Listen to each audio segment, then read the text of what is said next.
Convido os irmãos a abrirem suas Bíblias no Evangelho de João, no capítulo 4, a partir do versículo 4 até o 30. Estamos na semana que é conhecida como o Dia da Mulher, né? Essa semana foi comemorado aí, e pensando nisso, eu peguei esse texto.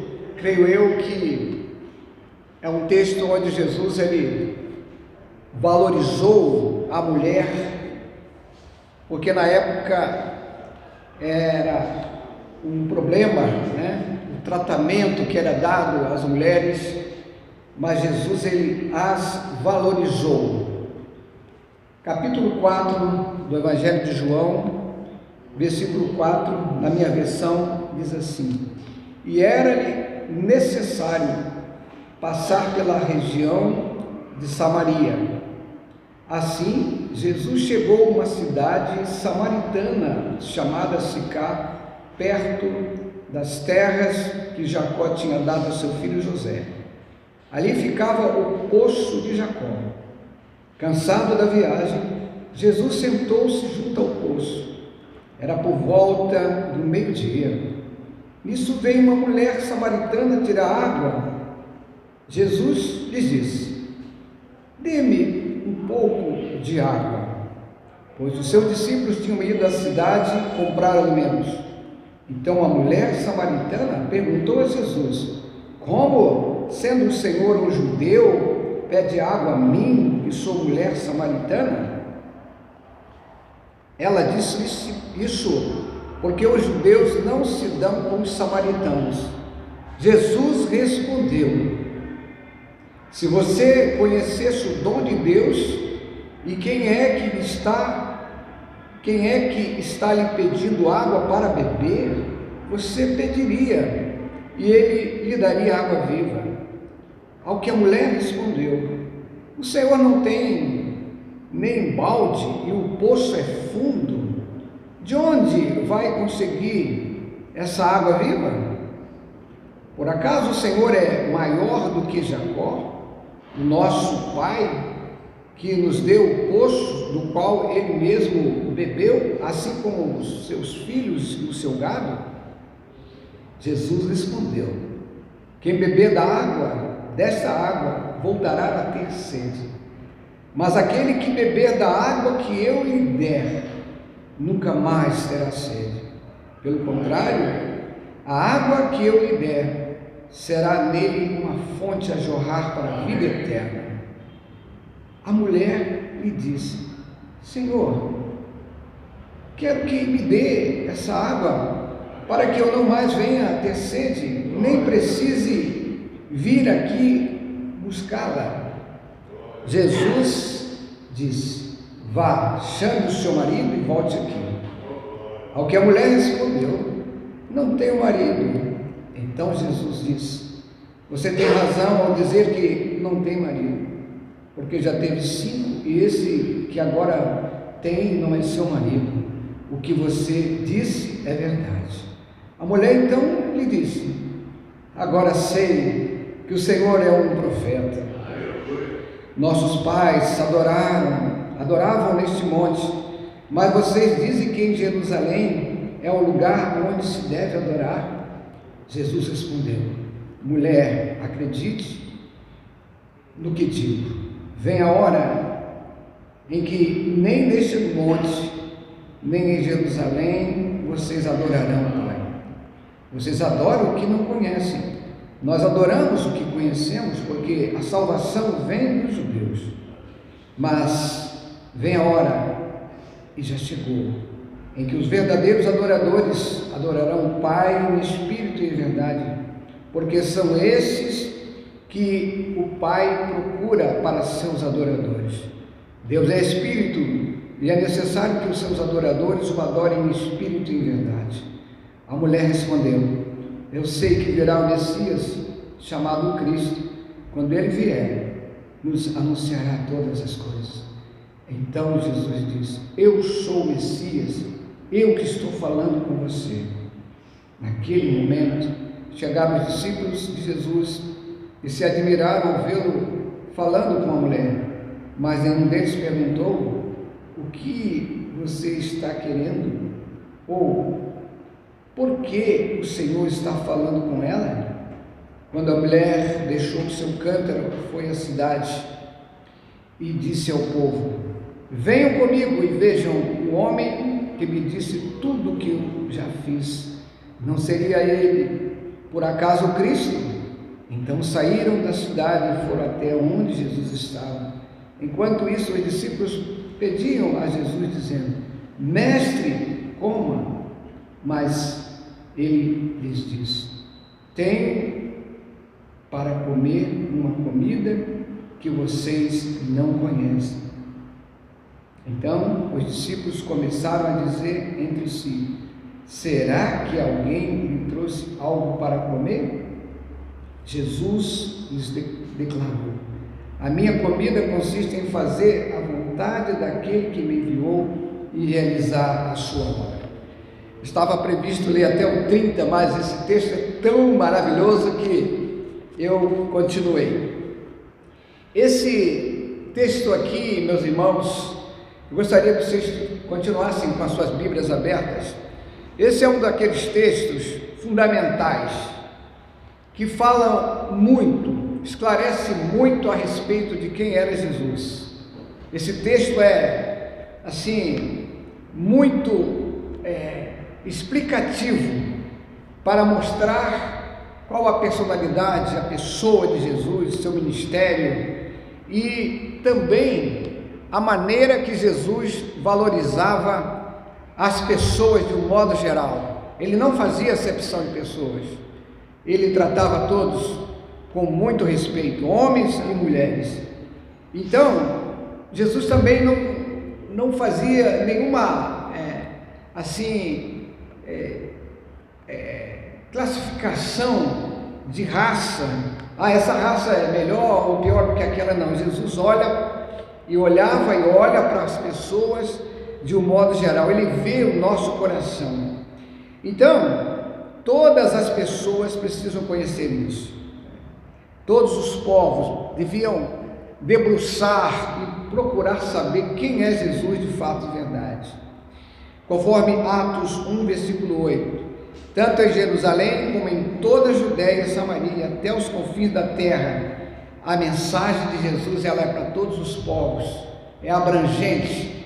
Então, essa talvez seja uma das lições mais preciosas que a gente precisa aprender a respeito de Jesus. Então, os judeus eles evitavam passar por Samaria. Qual era o problema ali? Eles consideravam aqueles judeus como impuros, ou seja, judeus que se misturaram com outros povos e ali formou uma raça inferior para eles, porque eles realmente fizeram casamentos mistos, mas Jesus ele não olha para isso, ele não olha para isso.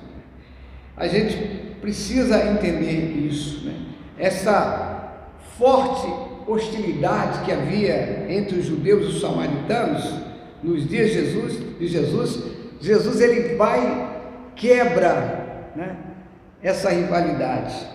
E os versos 6 e 7 do capítulo 4 vai falar um pouco sobre a humanidade de Jesus. E ele também era humano como nós somos. Jesus cansava, Jesus tinha sede, fome, porque isso é importante a gente saber, porque a natureza física nos leva a isso, e Jesus ele estava aqui na sua natureza terrena, com as mesmas necessidades que todos nós temos. Por isso que hoje ele nos atende, porque ele sabe, viveu entre nós e sabe como nós sentimos e como nós sofremos nessa terra. Por isso que a gente tem alguém que nos conhece muito bem. Jesus então ele quebra as barreiras que separam as pessoas. E ele então, ele fez assim uma revolução nos costumes errados daquela época. E ele aqui quebra alguns preconceitos. Primeiro, ele fala com uma mulher. Existia naquela época uma seita chamada dos fariseus, que evitavam todo tipo de contato com as mulheres, principalmente em público. Jesus quebra isso. Segundo, ele teve contato aqui com uma mulher chamada samaritana, porque, na opinião dos rabinos, os mestres da lei daqueles dias, todos os samaritanos para eles eram espiritualmente impuros, mas Jesus não os via dessa maneira. Terceiro, Jesus faz uns ensinamentos maravilhosos àquela mulher. Os fariseus, eles opinavam que seria melhor, olha só o que os fariseus pensavam, seria melhor queimar a lei, a Torá, a lei de Deus, do que entregá-la a uma mulher. Olha como as pessoas, principalmente os religiosos daquele dia, tratavam as mulheres. Mas Jesus não fez assim. Jesus valorizou, colocou a mulher em um nível de igualdade com o homem. De igualdade. Em quarto lugar, ao pedir água, ele causou um espanto àquela mulher. No versículo 9, um judeu ficaria impuro se bebesse numa vasilha usada por algum samaritano. Olha como eles classificavam os samaritanos, porque eles consideravam os samaritanos como impuros, todos os samaritanos. Mas Jesus não fazia assim. E aqui ele deu um exemplo maravilhoso de como evangelizar, como buscar argumentos para ganhar almas para Cristo. Porque se você olhar bem, no versículo 7, ele abre um diálogo, fazendo um pedido: dê-me um pouco de água. E ele então, com essa atitude, ele aguça a curiosidade daquela mulher. Ele provoca aqui um interesse maior, mais profundo, no versículo 10, quando ele ofereceu água viva. Aí ele chamou a atenção da mulher, e depois ele disse: olha, mulher, se você conhecesse o dom de Deus, e que ele está pedindo a água, você lhe teria pedido, ele lhe daria água viva. Essas palavras de Jesus são profundas, são riquíssimas. E quando ele disse: se você conhecesse o dom de Deus, esse dom aqui na palavra grega é traduzida nesse evangelho somente aqui para ressaltar o seguinte: a graça de Deus mediante Cristo. Isso é um dom, o dom de Deus, presente maior de Deus. Porque na verdade Jesus fez isso, ele deu a sua vida, e ele fez isso de uma forma voluntária, ele escolheu fazer isso. Quando ele fala da água viva, aqui neste texto, água viva se refere à vida eterna que todas as pessoas têm. Agora, uns terão ao lado do bem, né, na eternidade, outros não, porque a alma, ela não morre, é eterna. Mas aqui Jesus está trazendo esse termo no sentido natural, que significava uma coisa muito boa: água viva, água potável, que dá fonte da vida espiritual. Porém, espiritualmente significa a salvação em Cristo é fonte de vida eterna a jorrar naqueles que creem nele, que vêm pela fé, sem precisar pagar absolutamente nada. No Evangelho de João, no capítulo 7, mesmo Evangelho, versículo 38 e 39 diz assim: quem crê em mim, como diz a Escritura, do seu interior fluirão rios de água viva. No versículo 39 de João capítulo 7, Jesus ele vai se referir ao Espírito Santo, que o crente recebe no momento que aceita Cristo como seu Salvador pessoal. Assim como em outros textos maravilhosos, como o encontro de Jesus com Nicodemos, a mulher, ela só pensa em termos materiais, passageiros.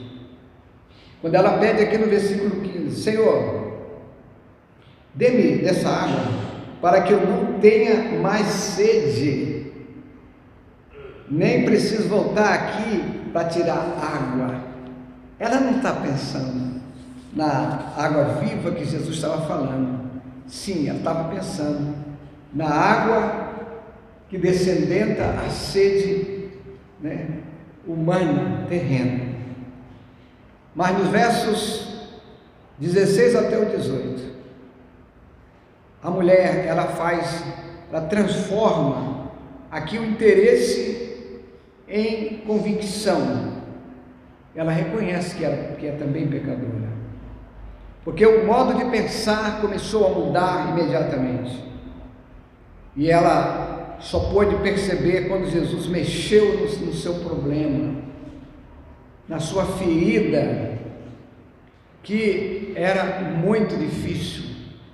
A gente percebe que o que Jesus ele falou para ela mexeu no sentimento daquela mulher. Jesus disse sobre a água viva, e então isso a despertou. E o fato aqui a saber, tanto a seu respeito, se que ninguém lhe contasse, Jesus descobriu tudo na vida daquela mulher, e ela ficou muito impressionada com essa revelação que Jesus fez na vida dela. O fato de ele aceitá-la, embora ela fosse uma mulher samaritana, também foi algo muito importante. Ele quebrou barreiras. Isso que Jesus faz. Nos versos 19 até o 26, Jesus então revela quem ele é. Eu sou o Messias, aquele que fala com você. Que maravilha, que privilégio, que presente aquela mulher recebeu. Então ela começa a se interessar, e agora nasce já um desejo também dela falar a respeito daquele que conhecia tudo da sua vida. Este foi um encontro maravilhoso, transformador na vida daquela mulher, pois a mulher tinha muitas necessidades. As necessidades dela eram tanto no nível material como espiritual.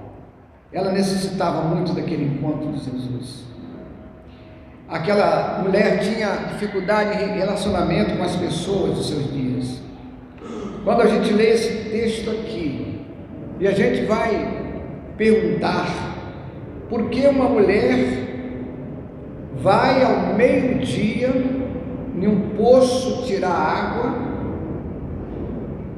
a gente tem que descobrir uma coisa: era o único horário disponível, porque ela era rejeitada pelas pessoas da sociedade, porque ao meio-dia é muito complicado. Eu até botei aqui uma observaçãozinha aqui no texto que eu fiz, Por que ninguém ia ao poço ao meio-dia? Até os camelos tinham dificuldade de andar ao meio-dia naquele sol terrível lá do Oriente. Mas aquela mulher precisava de ter intimidade com Deus, precisava de perdão que ia transformar a vida dela, e transformou a sua vida, os seus propósitos de uma forma maravilhosa. Mas após descobrir quem de fato era Jesus, imediatamente ela sentiu o desejo de falar para outras pessoas. E quantas vezes nós nos calamos? Quantas vezes nós vemos pessoas que precisam tanto do Evangelho e a gente tem ou vergonha, ou timidez, ou dificuldade em expressar esse sentimento. Quem sabe a nossa vida, ela pode ser usada também para abençoar outras vidas. Mas o encontro com Jesus, o Senhor da vida, mudou completamente a vida da mulher samaritana. Ela, com certeza a gente pode dizer, ela nunca mais foi a mesma pessoa. Mas é isso que Jesus faz. Quando nós temos um encontro com Ele, Ele muda a nossa vida e coloca em nós propósitos dignos. Este texto me fez pensar em algumas coisas, porque nós também, todos nós, temos sede, e a gente tem sede não só de água, mas de coisas que às vezes faltam na nossa vida. Quem sabe nessa noite a gente precisa fazer uma reflexão, eu e você. Será que nós precisamos ter sede de uma maior proximidade com Deus? Será que nós também não temos sede de aceitação de nós mesmos? Irmão, isso é muito sério. Quantas vezes nós somos insatisfeitos da maneira que nós somos? E se você fizer uma pesquisa, você vai descobrir que pessoas que têm recurso financeiro sempre querem dar uma melhorada no seu aspecto físico. Pessoas que gastam milhões e milhões para, às vezes, reformar o nariz, né? Ou fazer uma recalchutagem, né?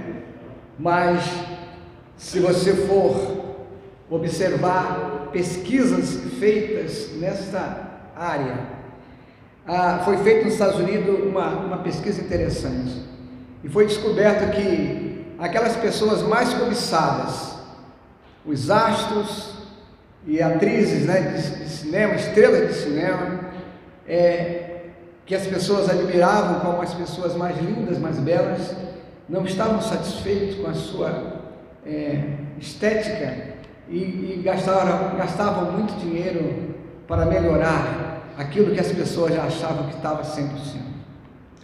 Quem sabe nós tenhamos sede também de pedirmos mais perdão a Deus, né, pelas nossas faltas.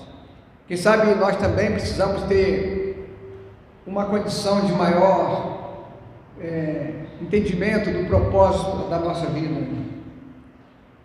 E eu coloquei aqui algumas frases que eu quero perguntar a você. Do que você precisa para aplacar sua sede espiritual? Será que você precisa de aceitar com mais significado o perdão que Jesus já lhe ofereceu? Será que você e eu precisamos de um melhor relacionamento real com Jesus? Será que nós precisamos buscar a direção de Deus com maior propósito para a nossa vida? Será que eu e você precisamos buscar mais envolvimento no reino de Deus, salvando e abençoando vidas? Será que precisamos nos envolver totalmente no testemunho pessoal, levando pessoas a encontrar o mesmo propósito pelo qual nós já encontramos? Então, se a gente fizer uma boa avaliação na nossa vida, nós também temos sede que só o Espírito Santo de Deus pode saciar a nossa sede, mas Esta sede é a sede espiritual.